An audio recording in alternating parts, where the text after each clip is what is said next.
I think we've done it, guys. Is this one of the signs of the apocalypse? We've got around to trying to cancel George Orwell, the author of so many great works of quote-unquote fiction, which were just realistic, commentaries about, socialist agendas. We've got around to finally canceling him. Like, what the hell is going on here? But I love this headline. This headline is great. George Orwell was sadistic, misogynistic, homophobic, and sometimes violent. Just look at the priorities that are out there. Sadistic, misogynistic, and homophobic. Those are far more important than potentially punching a bitch. Like, what you guys, you need to get your priorities in check, okay? A biographer of the legendary writer's wife says darkness that runs through 1984 is a reflection of his soul. Yeah, let's cancel George Orwell because he's getting way too close to the truth at this point in time. I know it's hack to say that 1984 has become a handbook to navigate the 21st century, but I think we're here. George Orwell was a sadistic, misogynistic, homophobic, sometimes violent man who wrote women out of his story, according to a biographer of his wife. Yeah, sometimes they didn't fit. There wasn't an appropriate animal to assign to a woman because there were no women in the positions of leadership in the Soviet Union. Sorry, guys. Stalin's wife had to take a back seat.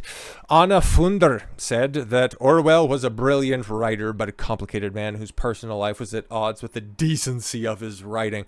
Not critiquing his writing because it has more than stood the test of time. No, his decency. He didn't put enough women. His characters weren't diverse enough. Just don't mind the overarching message that these fucking soft individuals are just going to go ahead and try to discredit history. Unbelievable. She has produced a biography of Eileen O'Shaughnessy, Orwell's wife, highlighting the contributions O'Shaughnessy made to his work. Oh my God, is this another one of those hidden figures type situations? Actually, O'Shaughnessy was the one who was writing all the work because George was just such a fall-down drunk, including helping him write Yo, what the fuck, man? I was just making a reference there, okay? Next, you're gonna say that, her flat ass was an inspiration for On the Road to Wigan Pier. According to Funder, the darkness that runs through 1984 is a reflection of Orwell's soul. Tell me you're a socialist sympathizer without telling me you're a socialist sympathizer. Guys, just the truths that he was spitting back in the day were actually his darkness and not an accurate representation of what happens when you have an overbearing police state. Don't mind any of that. Decency is such a core Orwellian value. He writes about it. It's the quality of the proles in 1984 that is going to save us. He wanted to be decent. To be seen as decent, by which he meant a man of integrity, the same inside and out. Also, he used that word to refer to being heterosexual based. He also enormously homophobic, super based, but deeply attracted to men. He had a wife. What the hell are you talking about? And I think not particularly interested in women sexually. Yeah, he was too busy writing the great novels of history. So he's a very complicated man. Is this like the first time? Because I've never heard that, maybe Orwell was batting for the other team. This is about the first time I've ever heard this, but don't worry, guys. We've got to believe the biographer of his wife. Okay. And I think, a very complicated man. He's sadistic, misogynistic, homophobic, and sometimes violent, and also brilliant. Oh, you left that part out. Yeah, we know he's brilliant, okay? She told the audience at Cheltenham Literature Festival while promoting the book Wifedom, Mrs. Orwell's Invisible Life. No, she was very instrumental. She helped him out, okay, like a good woman does, okay, helped him out with the tertiary problems in order to allow him to be great. He desperately wants to be decent. Oh my God, you repetitive bitch. And wanted to be decent in an honorable thing, a noble thing, but writing a book like 1984, which is violent, misogynistic, sadistic, grim, and paranoid. Yeah, it was a warning. It was a warning. If you guys continue down this path, it's going to be bad for everyone involved. So yeah, it is grim. It is paranoid. And what is it? The movie or the book just ends on a very, very, very, very, very, very, very dark note. So yeah, it's not optimistic at all because yeah, Big Brother is not good. It's really not good, man. It takes someone who is those things to go into deep inside themselves and pull that vision out. A decent, shut up with the decency. Every man, underdog, the ordinary person that he might have wanted to be would not have been in those visions. Oh my God, the projection on this shit is wild. He wanted to be a decent man, and I know decent man, but this one wasn't a decent man because of what I learned about writing a biography about his wife. What the? Okay, why don't you get into that? Tell me you don't have much material on her, and that you're just simply trying to throw tomatoes at the specter that is George Orwell. But I feel it's most naive of us to want our writing heroes to be decent, upstanding, everyman types. Speak for yourself. I don't really care. Death of the author is a great concept. What's written on the page is what's written on the page. If you meant for something to be different, that's totally up to you. If it's not in the writing, then it's not in the story. Funder, author of bestseller Stasiland. Okay, noted. Oh, okay. She's a socialist, 1000%. Noted that Orwell had a feminist mother and sister, an aunt who ran a literary salon. And you wonder why he might hate women a little bit. All right. And this fabulous, intelligent, strong wife. And in his work, he absolutely ignores women. He's a misogynist. Oh, my God. He has a wife. He has a mother. He has a sister. Okay, there was a very little recording of him being anything close to being an actual misogynist. You'd think that somebody who writes a book would probably know the definition of words, but clearly that's not the case. That's a very curious thing that's going on. He's not a man of his time. It's not to be excused and thought of as back in the day. O'Shaughnessy married Orwell. You've made all of these claims. He tried to be decent. He's a misogynist.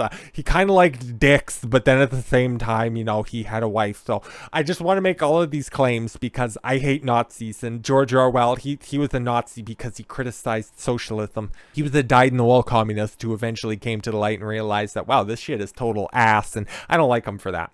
O'Shaughnessy married Orwell, whose real name is Eric Blair, in 1936. She read English at Oxford, where J.R.R. Tolkien was one of her tutors. Oh, fantastic. Funder suggested that her knowledge of fables fed into the writing of Animal Farm. So you have absolutely nothing to prove that, she was intrinsic with writing of Animal Farm because she studied under J.R.R. Tolkien. Right. I hate this lady. That's not misogynistic. I just despise her. A woman, not women. Funder includes in her book letters that O'Shaughnessy wrote to a friend, Nora, discussing her marriage. In one, she said that she wanted to visit Nora, but found it difficult because Orwell would either claim to be ill, requiring her to stay home and tend to him, or contact her while she was away, requesting that she come home again. Okay, so he was a territorial husband. What's wrong with that? Funder cited it as evidence that O'Shaughnessy was being kept in a controlling environment. Of course, man, he's not a man of about time, but I'm just going to go ahead and put all of this modern-day feminist babble on top of this stuff. What a despicable woman. O'Shaughnessy died in 1945, just aged at 39, yeah, probably, during a hysterectomy operation. Ooh. Orwell died from tuberculosis 5 years later. Wifedom is not the only book this year that reassesses Orwell through a feminist lens. Oh my God. Sandra Newland has written Julia. Oh my God. Everybody thought this was a meme when it was first being announced, but you can't fucking make this shit up. Okay. Retells 1984 through the eyes of a feminist retelling of 1984. Yo, you can't make this shit up. These bitches. Okay. I normally will say that women aren't funny at all, but this shit is fucking drop dead hilarious. Newman was invited by the Orwell estate to take on the project. Just be like, yeah, if you want to make a joke about it, go for it. Parody's covered by fair use. You take it. She had absolutely idolized the author when younger, having read his political works. Of course, it's like, I really like the early stuff, but then the late stuff, it was just really misogynistic and homophobic. I didn't like it at all. And then when you read fiction, particularly in 1984, and that hatred of women is really extreme. The hatred of individuality and the fact that it'll get crushed out of you by the system is probably a more overarching narrative, but you take from it what you will. Somebody who is an avowed feminist. There are 3 different points in the book where Winston fantasizes about murdering a woman. At one point, he thinks about raping and then murdering Julia. Yeah, I've never actually watched 1984 or read 1984, but I know that there's probably missing context on this because I never believe a feminist. What are you, stupid? It's really not treated as strange, and he's still a hero. Yes, and... however, Newman said her understanding of Orwell was influenced by reading about one of his former girlfriends. Oh my God. Like, listen, I would never take on a giant project about somebody that I didn't extensively know. Like, there's very few people that I would actively do a retelling of history on, but especially not somebody that I heard about in passing from somebody who barely knew him, who said that he did not hate women, but simply did not think that they were important. Again, you know what? Now I gotta learn more about George Orwell, because I'm really liking his positions on things.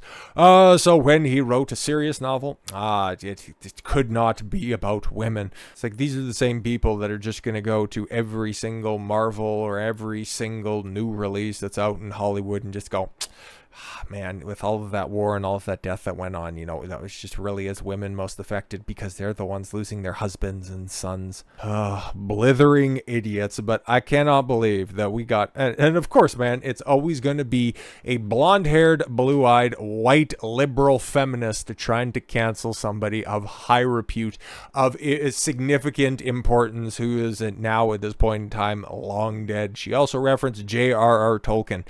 I'm sure that she's probably working on something up with him. Did she know that the hobbits and orcs were actually allegories for downtrodden and minority peoples? That orcs are like actually black people? That's totally wild. We should totally cancel J.R.R. Tolkien. I'm just, leeching off of something else that's been out there for a long time, but she's probably stupid enough to think that she came up with that revolutionary idea. There's nothing worse in the world than a white liberal feminist. You know it as much as I do. That's not misogynistic. That's just reality. So with all that said, thank you all very much for the gift of your time. I've been Don Consuelo. One should follow your gut and get after it. Take care, everyone.